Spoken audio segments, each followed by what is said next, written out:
objetivo e relação com normas internacionais.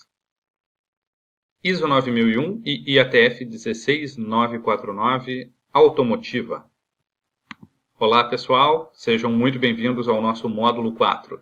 Aqui vamos entender a relação de algumas normas internacionais, nessa videoaula, por exemplo, da ISO 9001 e da IATF 16949 com análise e solução de problemas. Bem, a ISO 9001 ela está dentro do retângulo, ok? Então, nesse caso aqui do 10.1, toda ela é conteúdo ISO 9001. Agora vamos passar só uma vez para frente, só para nós entendermos aqui a lógica. Aqui também tudo conteúdo 9001, 10.2.3, já seria aqui o conteúdo do IATF 16949.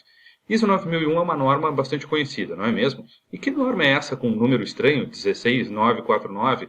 Essa é a norma do segmento automotivo, pessoal. Essa é a norma que fabricantes de autopeças para produtos originais, autopeças que irão dentro do veículo, nas linhas de montagem de montadoras, precisam se certificar especificamente nessa norma, ou então materiais de reposição também.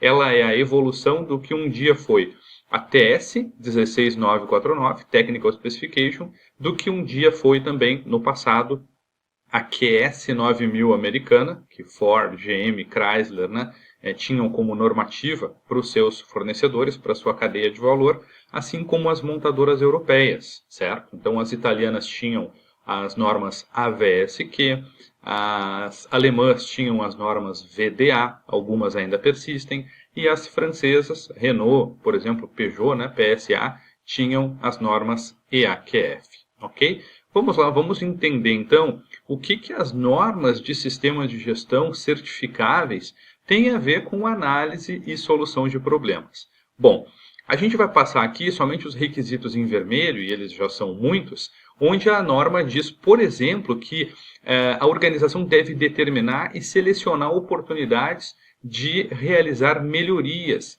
e implementar quaisquer ações necessárias para atender requisitos de cliente e aumentar a satisfação do cliente sempre que possível, E essas ações, então, essas oportunidades, devem incluir, letra B, corrigir, prevenir ou reduzir efeitos indesejados. Ora, se nós temos aí atividades de correção, prevenção, redução de efeitos indesejados, nós podemos usar alguma técnica de análise de potenciais causas. Então, exemplos de melhoria podem incluir ações de correção, ações de ação corretiva, são coisas diferentes, nós veremos isso no nosso treinamento de MASP. Correção é foco no efeito, ação corretiva é foco na causa.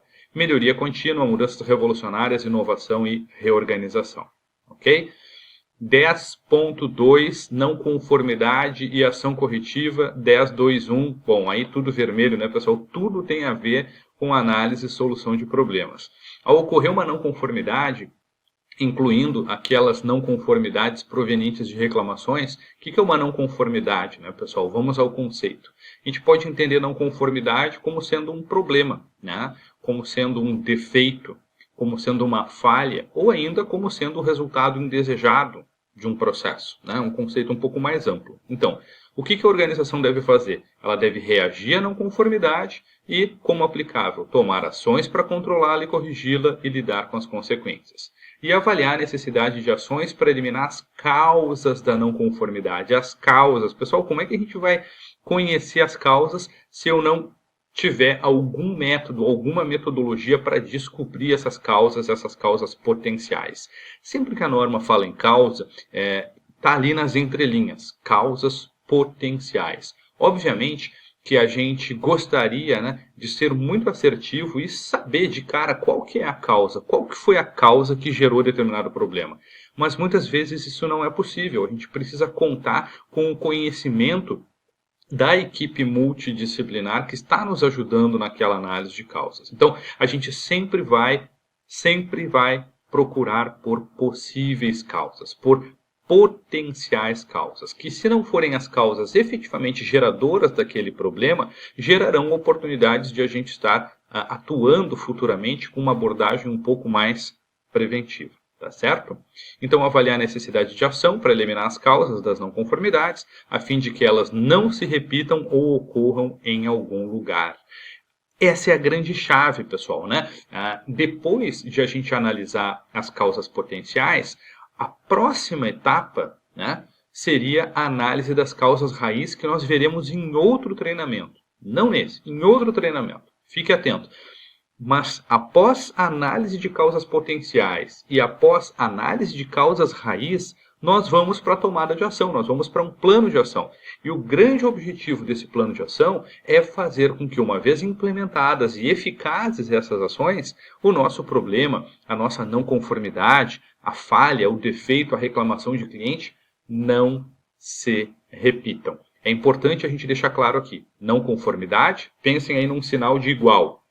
É igual a desperdício, certo?